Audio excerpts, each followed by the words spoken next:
सभी को ओम। जेपी योगा में आप सभी का स्वागत है। मैं जितेंद्र प्रसाद सिन्हा आज आप लोगों को भस्त्रिका प्राणायाम के बारे में बताने जा रहा हूँ। भस्त्रिका प्राणायाम किसे कहते हैं? भस्त्रिका का मतलब होता है भांति या धौकनी। तो जिस तरह से लोहार अपना भांति चलाता है उस तरह से श्वसन क्रिया को हम लोग करते हैं। श्वास प्रश्वास को, रेचक और पूरक को बलपूर्वक श्वास को लेना और बलपूर्वक श्वास को छोड़ना, इसी को भस्त्रिका कहते हैं। इसका विधि जो है, जो बिगिनर्स हैं उनको कैसे करना है, जो कुछ इसके बारे में जानते हैं उनको कैसे करना है, और जो अच्छी तरह से जानते हैं उनको कैसे करना है। तो सबसे पहले अपने पोस्चर को ठीक करना है, यानी कि कोई भी ध्यानात्मक आसन में बैठ जाएं, मेरुदंड सीधा हो और आपकी कंधा जो है बाहर की तरफ हो, छाती बाहर निकला हुआ हो, ओपन हो। इससे श्वास अधिक से अधिक आप लेंगे और अधिक से अधिक श्वास को बाहर निकालेंगे। तो पहला विधि है बाएं नासिका से। तो इसको क्या करते हैं कि ये दाहिना हाथ के ये दो उंगली को यहाँ रखते हैं और इस तरह से ये अंगूठे को ये दाहिना नासिका से नासिका को बंद करते हैं और इस उंगली से अनामिका से इसको बंद करते हैं। ये अलग अलग स्टाइल है, इससे कर सकते हैं या इस तरह से भी कर सकते हैं। इससे भी दाहिना नासिका बंद कर सकते हैं, फिर इससे बायां बंद कर सकते हैं। तो जो भी आपको अच्छा लगे उससे आप कर सकते हैं। तीसरा विधि है प्रणव मुद्रा। ये दोनों उंगली को मोड़ेंगे और इस यहाँ ऐसे लगाएंगे, इस अंगूठे से दाहिना को बंद करेंगे और ये दोनों उंगली से इसको बायां को बंद करेंगे। तो कोई भी एक विधि आप अपना लें। तो सबसे पहले कैसे शुरू करेंगे कि बायां नासिका से श्वास लेंगे और बायां नासिका से ही श्वास को खाली करेंगे। बलपूर्वक लेना है, बलपूर्वक श्वास को छोड़ना है, ये ध्यान रखना है। तो देखिए कैसे किया जाता है। आंखें बंद, धीरे धीरे लंबी गहरी श्वास बायां नासिका से लेंगे और उसी से छोड़ेंगे 10 बार।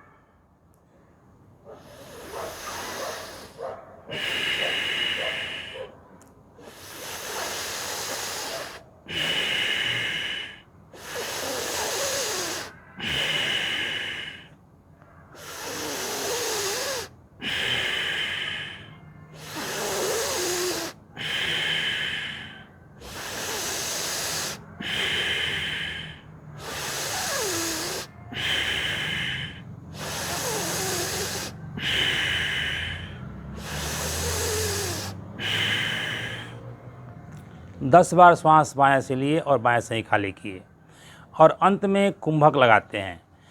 लंबी गहरी श्वास बाएं से लेंगे और उसको कुंभक लगाएंगे, श्वास को रोकेंगे। इसमें बंद भी लगा सकते हैं, या तो जलांधर बंद लगा सकते हैं या मूल बंद लगा सकते हैं। तो आइए देखिए कैसे करते हैं। लंबी गहरी श्वास लेंगे,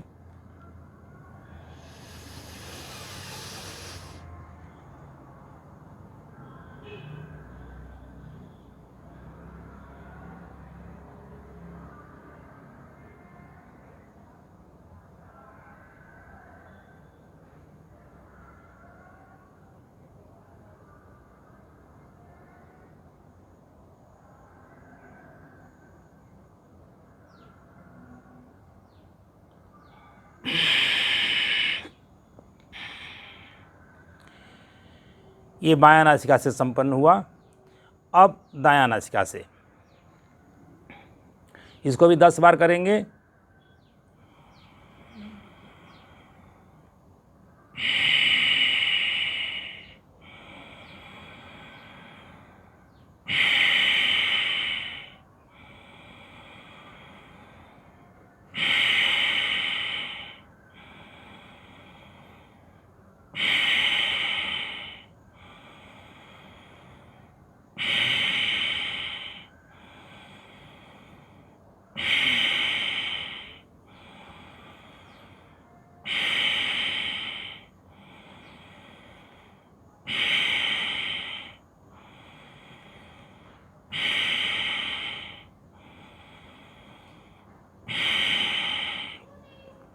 10 बार किए और फिर इससे भी श्वास को लेंगे और कुंभक लगाएंगे। दाहिना से श्वास को लंबा भरेंगे और दोनों बंद करके कुंभक लगाएंगे।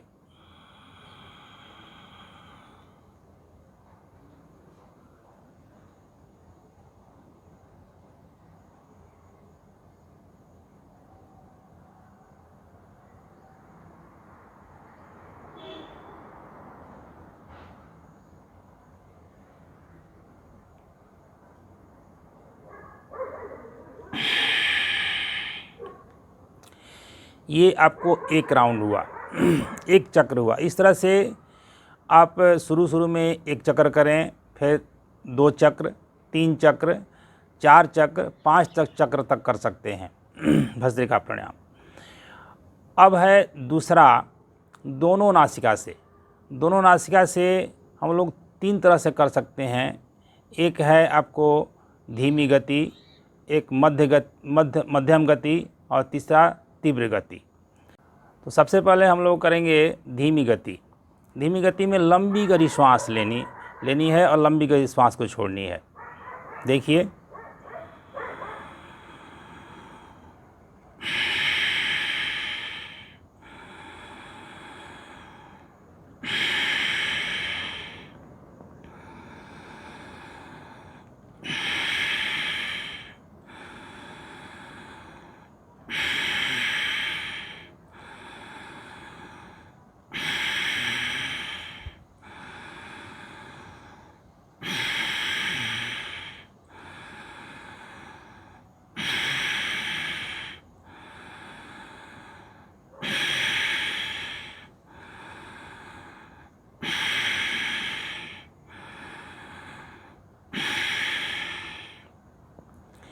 ये 10 बार हुआ। इसमें कितना लोग थोड़ा सा दूसरे ढंग से करते हैं, जो कि गलत तरीका है। कैसे करते हैं, नाक मुंह को सिकोड़ते हैं। इसलिए नाक मुंह को सिकोड़ना नहीं है, एकदम आराम से लंबी गहरी श्वास लेनी है और लंबी गहरी श्वास को छोड़नी है। अब दूसरा है मध्यम गति। थोड़ा सा इसको स्पीड को बढ़ाते हैं। देखिए,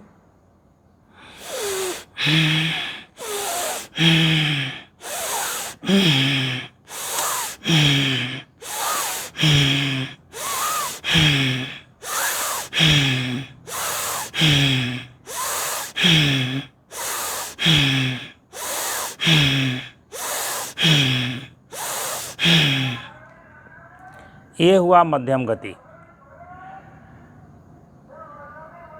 अब है अंतिम में तीव्र गति। तीव्र गति कैसे करते हैं, इसमें थोड़ा सा फास्ट में हम लोग इसमें श्वास लेते हैं और छोड़ते हैं। देखा जाए,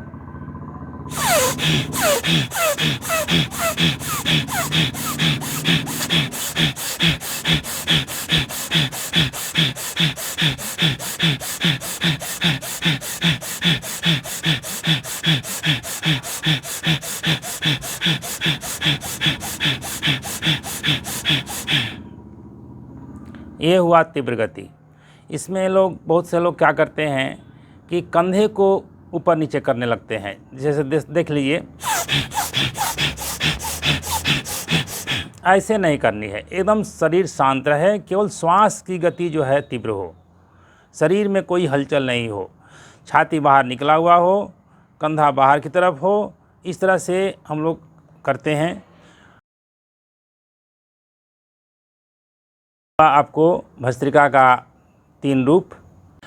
अब आपको ये बताने जा रहे हैं कि ये हमने जो क्रिया किया उसका इस शरीर पर क्या लाभ है, क्या प्रभाव डालता है। ये तो भस्त्रिका प्राणायाम में बलपूर्वक श्वास को लेना और बलपूर्वक श्वास को छोड़ना होता है।